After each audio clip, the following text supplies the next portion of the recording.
నీ చెవులను, కళ్ళను మరియు నాలుకను అదుపులో పెట్టుకొనుట నేర్చుకొనుము.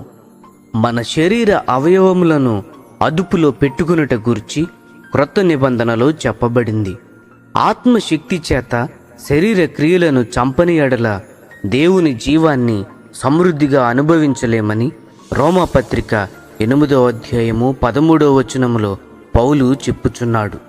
1 కొరింథీ 9వ అధ్యాయము 27వ వచనములో బహుమానము పొందినట్లు తన శరీరమును ఎలా నలుగుగొట్టుకున్నాడో పౌలు చెప్పుచున్నాడు. మనము ఎల్లప్పుడూ పరిశుద్ధులముగా ఉండాలంటే మనము ఎంత పరిశుద్ధతను అనుభవించినప్పటికీ పౌలు వలె జీవితాంతము వరకు మనము కూడా శరీరమును అదుపులో పెట్టుకోవాలి. మనము వినే మాటల విషయంలో మన చెవులను అదుపులో పెట్టుకొనుట నేర్చుకోవాలి. కొండెములు మరియు నిందలు వినుటకు మన సమయాన్ని వెచ్చించలేము. ఎందుకంటే అప్పుడు మనం దేవుని స్వరాన్ని వినలేము. ఈ దినములలో మనము ఏది చూడాలో లేక ఏది చదవాలో అనే విషయములో మన కళ్ళకు నేర్పాలి. తమ కళ్ళను అదుపు చేసుకోనందువలన ఒకరికంటే ఎక్కువ మంది సువార్తికులు మరియు దేవుని సేవకులు వ్యభిచారములో పడిపోయారు. ఈ విషయంలో క్రమశిక్షణ లేనందువలన ఎంతో మంది ఆలోచనలలో తప్పిపోయారు. కీర్తనలు 119:37 వచనము ప్రకారము, వ్యర్థమైన వాటిని చూడకుండా నా కన్నులను త్రిప్పివేయమని ఎల్లప్పుడూ ప్రార్థించాలి. మన నాలుక కూడా పరిశుద్ధాత్ముని యొక్క ఆధీనంలో ఉండాలి. మానవుని నాలుక, మానవుని మాటలు క్రైస్తవ సంఘములో మరణాన్ని విస్తరింపజేసినంతగా ఇంకొకటేది చేయదనుకుంటున్నాను. యెషయా దేవుని పరిశుద్ధతను చూచినప్పుడు తాను అపవిత్రమైన పెదవులు కలిగి ఉన్నానని ఒప్పించబడ్డాడు. దేవుని వెలుగులో తనను తాను చూచుకోనంత వరకు అతడు ఈ విషయాన్ని గుర్తించలేదు.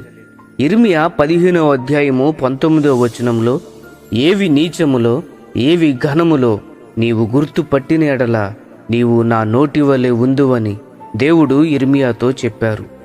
ఈ ప్రవక్తలు తన నోటిని అనగా నాలుకను అజాగ్రత్తగా వాడినట్లయితే దేవుని ప్రవక్తలుగా ఉండుటను పోగొట్టుకునేవారు.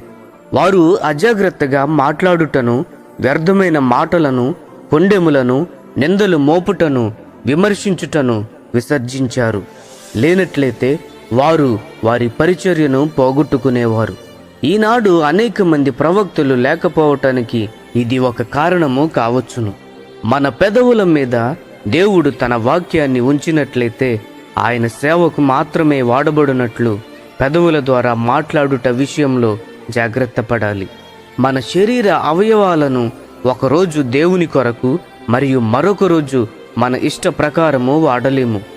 దేవునికి ఏదైతే ఇస్తామో అది నిత్యత్వానికి ఆయనదే. డాక్టరు మన నాలుకను చూచి మన శరీరం యొక్క ఆరోగ్య స్థితిని తెలుసుకునినట్లే మన ఆత్మీయ స్థితి తెలుసుకొనగలమని యాకోబు చెప్పుచున్నాడు. యాకోబు పత్రిక 1వ అధ్యాయము 26వ వచనంలో. అలాగే యాకోబు పత్రిక 3వ అధ్యాయము 2వ వచనంలో, ఎవడైనను మాట యందు తప్పని ఎడల అట్టివాడు లోపము లేనివాడని ధైర్యముగా చెప్పుచున్నాడు. ప్రియ స్నేహితులారా, మన చెవులను, కళ్ళను మరియు నాలుకను అదుపులో పెట్టుకొనుటను నేర్చుకుందాము. ఈ సందేశములు మీకు ఆశీర్వాదకరముగా ఉన్నట్లయితే లైక్ చేయండి, సబ్స్క్రైబ్ చేయండి, అనేకులకు షేర్ చేయండి. మీ విలువైన అభిప్రాయములను కామెంట్ రూపంలో మాతో పంచుకొనండి.